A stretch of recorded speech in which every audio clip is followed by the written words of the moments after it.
देखिए दोस्तों, ये क्लास 10 का प्रतिस्थापन विधि समीकरण है जो दो चररैखिक समीकरण का है, जो कि एक एग्जाम में हर साल पूछ जाता है आपको, प्रतिस्थापन विधि या विलोपन विधि। चलिए यही समीकरण को हम दोनों विधि से मान निकल कर आपको दिखाएंगे। पहले हम सोल्व करते हैं इसको प्रतिस्थापन विधि से, जो कि हेडिंग में दिया गया है। ठीक है, चलिए अब इसको आंसर हम लिखते हैं यहाँ से। ठीक है, आंसर हम लिख लेंगे। पहले जो इससे निकालना होगा तो समीकरण 1 से। ठीक है, समीकरण 1 से।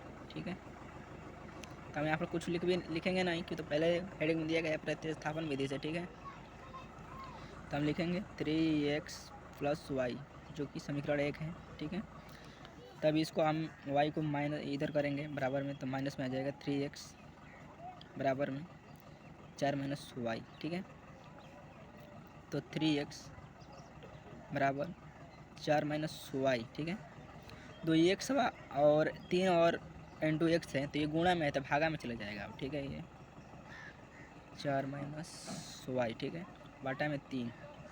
आप चाहिए कि इसको समीकरण 2 भी मान सकते हैं, तो सॉरी 2 यहाँ पर दिया गया है, 3 भी मान सकते हैं, नहीं तो आपका मर्जी है, नहीं भी मान सकते हैं। ठीक है, समीकरण 3 हम मान लिए हैं। ठीक है, मान लीजिएगा तो आपको अच्छे से समझ में भी आएगा। ठीक है, चलिए हम x का मान समीकरण 2 में रखते हैं। x का मान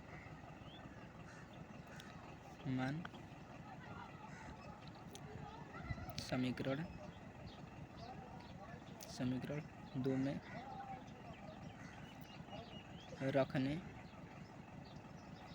रखने पर। ठीक है, देखिए समीकरण 2 यहाँ पर है, जो कि x + 2y है। ठीक है, ठीक है, और बाटा बराबर 3 है।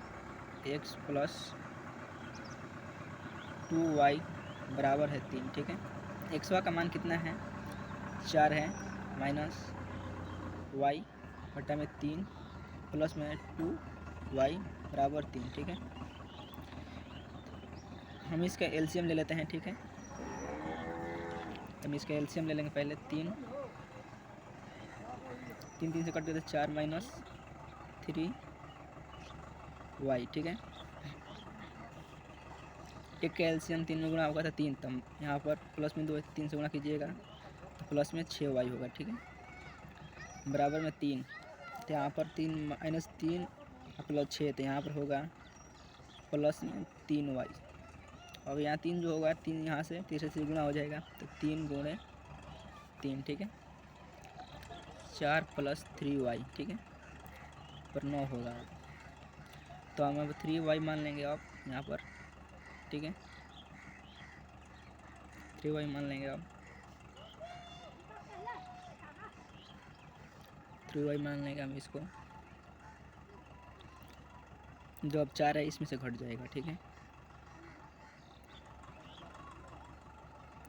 सॉरी दोस्तों, यहाँ पर थोड़ा मिस्टेक हो गया, इसके लिए क्षमा चाहता हूँ।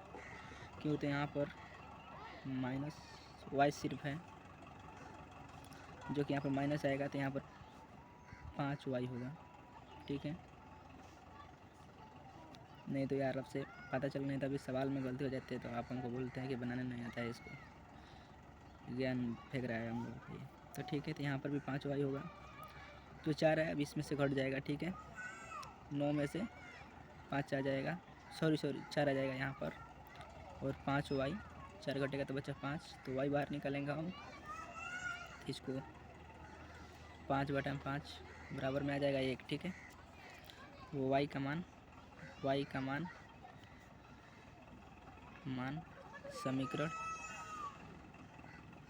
समीकरण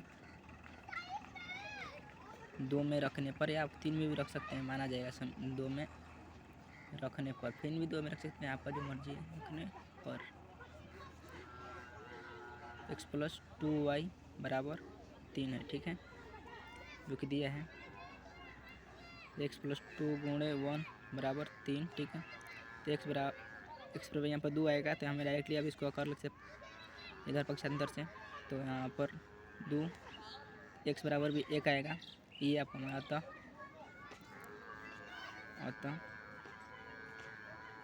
अतः x का भी मान 1 वाई का भी मान 1, यही आपका डायरेक्टली आंसर हो जाएगा।